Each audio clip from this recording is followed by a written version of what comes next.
Today I'm sharing a quick review of Atmosphere by Taylor Jenkins Reid. I'm not normally a huge TJR fan. I read a few of her other books, but didn't love them as much as everyone else does, and I've even DNF'd a few of them. But I picked this one up because I'm a huge space nerd, and I was excited to read any fiction story set in space. I was not expecting this to be one of my favorite books of 2025.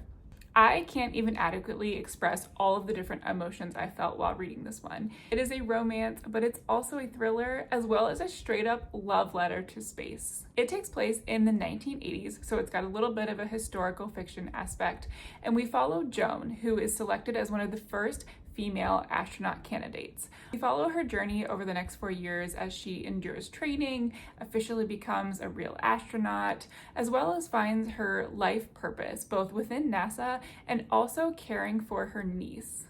Plus, Joan discovers something about herself and falls in love with the most unexpected person, but creates a life for herself that she cannot believe she actually gets to have.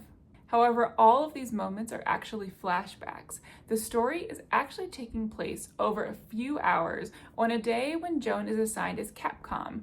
In NASA, Capcom is the only person on Earth who is allowed to directly communicate with the astronauts that are currently in space.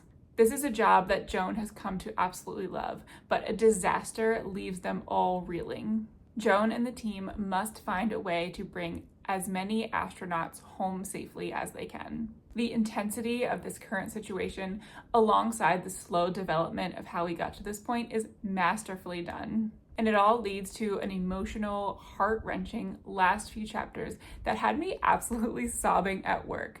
I do not recommend reading this book out in public because there are many sweet and scary moments throughout the book that will just hit you in the heart. I was completely blown away by TJR's writing in this one. It is just perfection. You absolutely have to give this book a try. I promise it will stay with you forever.